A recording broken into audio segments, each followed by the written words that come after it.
saya Diva Nurhafizah dengan uji NIM 218.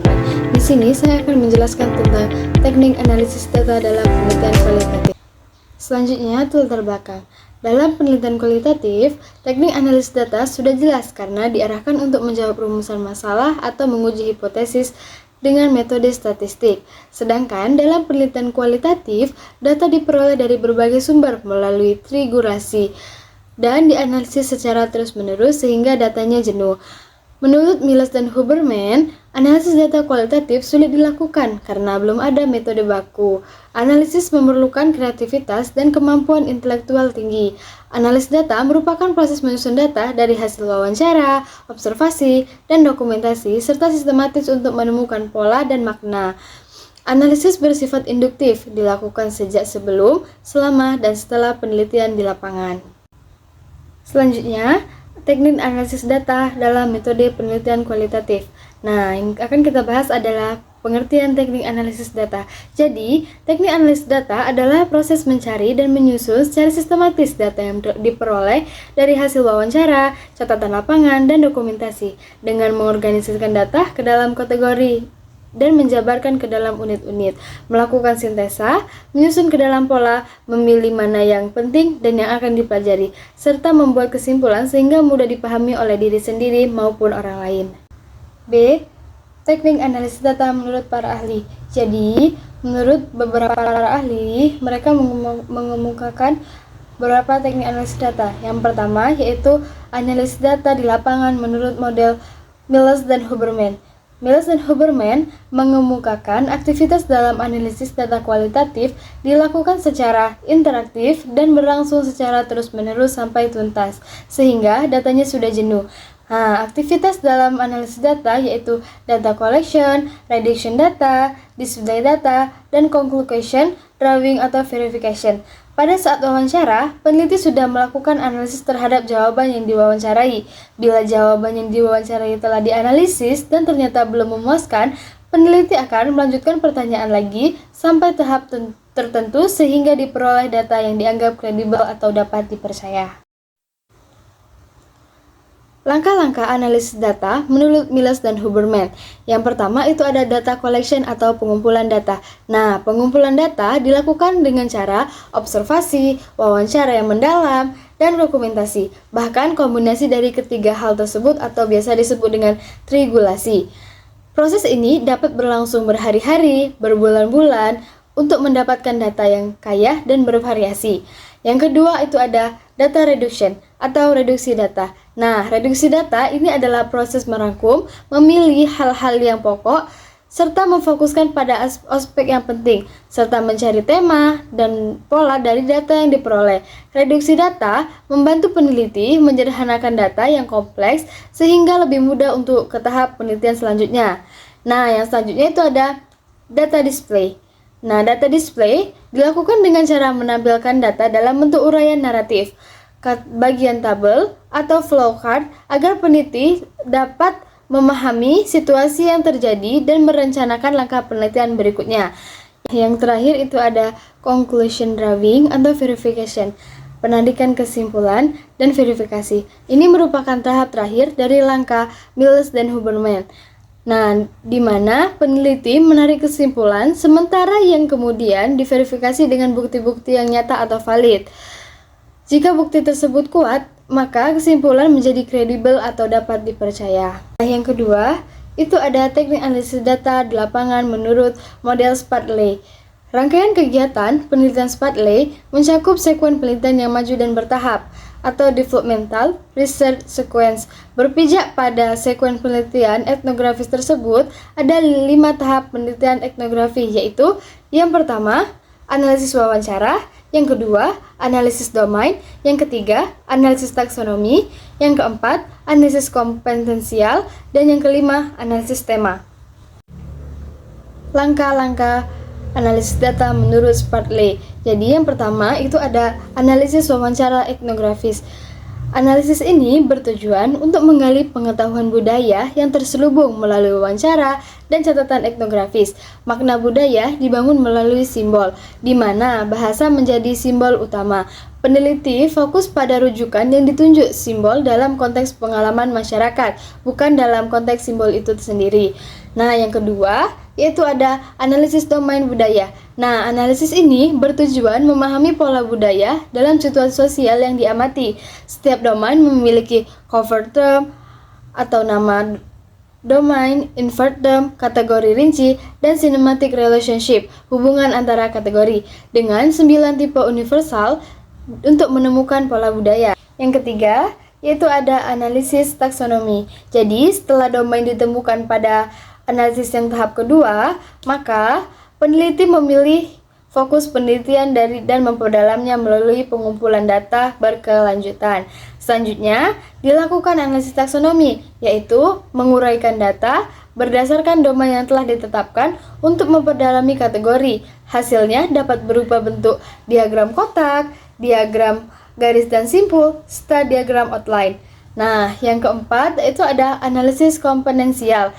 Analisis ini bertujuan menemukan makna melalui elemen kontras dalam domain fokus. Tekniknya meliputi analisis isi, tema, kultural, dan kompetensi konstan dengan langkah utama memilih kontras, mengidentifikasi dimensi, menyiapkan pertanyaan, serta melakukan observasi dan wawancara untuk menyusun paradigma yang lengkap.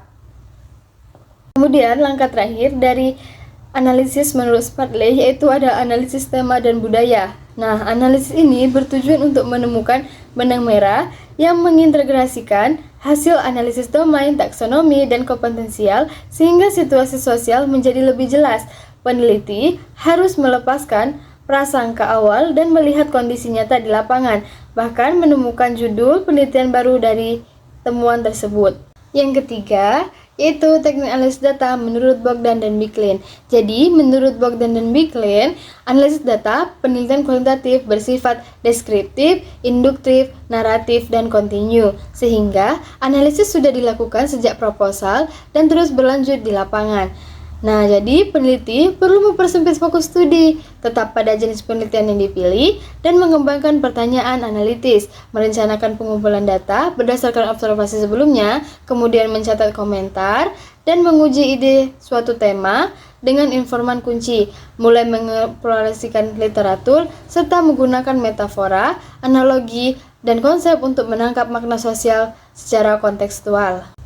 Yang keempat, yaitu teknik analisis data menurut Crasswell. Jadi, menurut Crasswell, langkah-langkah analisis data kualitatif dimulai dengan menyiapkan data mentah seperti transkrip, catatan lapangan, dokumentasi, dan pandangan peneliti. Selanjutnya, peneliti membaca seluruh data untuk memahami makna dan memilih data yang paling penting. Kemudian, melakukan coding untuk mengelompokkan data-data tersebut. Setelah itu, muncullah tema-tema. Nah, tema-tema tersebut dijadikan deskripsi singkat dan sistematis. Kemudian, dicari hubungan antar tema tersebut. Dan yang terakhir, diberikan interpretasi serta makna agar temuan dapat dipahami secara jelas. Pendekatan atau jenis teknik analisis kualitatif khusus. Yang pertama, itu ada teknik analisis data, metode analisis tematik. Nah, jadi analisis tematik digunakan untuk menemukan pola atau tema data kualitatif yang telah dikumpulkan dan menjadi keterampilan dasar dalam penelitian kualitatif. Langkah-langkah tematik ada 4. Yang pertama, memahami data, yaitu dengan membaca, mendengarkan, dan membuat catatan dari rekaman atau transkrip wawancara untuk mengenali isi data secara mendalam. Yang kedua, mengcoding atau mengelompokkan dan memberi kode pada data untuk menemukan tema utama, termasuk menggunakan infokode atau sesuai kata-kata partisipan. Yang ketiga, mencari tema, menyusun kode menjadi tema yang relevan dengan tujuan penelitian dan menggambarkan pola fenomenalis yang diteliti. Yang keempat, kesimpulan. Ya, menarik kesimpulan dari tema-tema untuk membentuk temuan utama dalam penelitian. Yang kedua, yaitu ada teknik analisis data naratif. Jadi, teknik analisis data naratif berfokus pada cerita atau narasi yang disampaikan oleh partisipan penelitian. Metode ini berusaha untuk memahami bagaimana individu membentuk pengalaman hidup mereka melalui cerita yang mereka ceritakan. Analis naratif memandang cerita sebagai wadah di mana individu menyampaikan makna yang lebih dalam tentang pengalaman hidup mereka.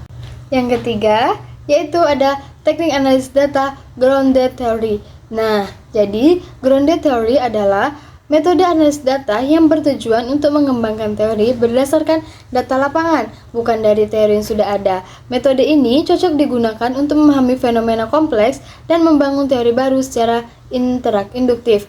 Nah, langkah-langkahnya meliputi yang pertama, pengumpulan data melalui wawancara, observasi, atau dokumen. Yang kedua, pengodean terbuka. Nah, yaitu mengidentifikasi konsep-konsep utama secara detail. Yang ketiga, pengkodean aksial, yaitu menghubungkan kategori untuk memahami relasi antar konsep. Yang keempat, pengkodean selektif, menentukan tema utama untuk menggambarkan teori dari tema tersebut. Yang keempat, itu ada teknik analisis data fenomenalis. Jadi, analisis fenomenalis berfokus pada pemahaman pengalaman hidup individu yang mendalam.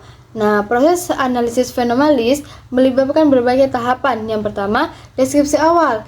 Peneliti meminta partisipan untuk menggambarkan pengalaman mereka secara mendetail. Yang kedua, reduksi fenomenalis, yaitu peneliti mengidentifikasi elemen-elemen kunci dari pengalaman tersebut dengan mengabaikan asumsi atau interpretasi sebelumnya. Yang ketiga, mengungkapkan esensi. Nah, jadi peneliti menggali tema-tema utama yang menggambarkan esensi dari pengalaman yang dialami tersebut. 5. Atau yang terakhir yaitu teknik analisis data kualitatif model lain. Teknik analisis data kualitatif bertujuan memahami makna, keunikan, dan hubungan antar kategori dari data yang dikumpulkan melalui observasi, wawancara, dan dokumentasi. Prosesnya meliputi pengumpulan data, penyajian data mentah, reduksi data untuk memilih informan penting, kategorisasi untuk mengelompokkan data, dan mengorganisasikan hubungan antara kategori sehingga menghasilkan pemahaman mendalam tentang penemuan baru yang bermakna. Analisis dilakukan berulang sehingga datanya jenuh, dengan peneliti sebagai instrumen kunci yang mengacu pada kerangka teori untuk membangun interpretasi yang pas. Kesimpulannya, analisis data kualitatif bertujuan menafsirkan makna data yang diperoleh, memahami konteks, pengalaman, dan realitas di balik informasi, sehingga hasil penelitian dapat menggambarkan fenomena secara utuh. Proses penelitian bersifat interpretatif dan menuntut kepekaan secara refleksi mendalam dari peneliti. Beberapa pendekatan yang digunakan antara lain Miles dan Huberman dengan langkah reduksi data, penyajian data, dan menafsirkan kesimpulan. Crasswell dengan proses spiral mulai dari pengorganisasian data, pengkodean, hingga interpretasi tema. Spradley melalui analisis domain, taksonomi, komponen, dan tema budaya, serta analisis naratif menurut Reisman yang melaksanakan pemahaman pengalaman manusia melalui cerita partisipan. Dengan demikian, analisis data kualitatif bukan hanya bersifat teknis, tetapi juga memungkinkan peneliti menemukan makna yang mendalam dan relevan dari data yang telah dikumpulkan. Sekian presentasi saya tentang teknik analisis data kualitatif. Semoga bermanfaat. Terima kasih.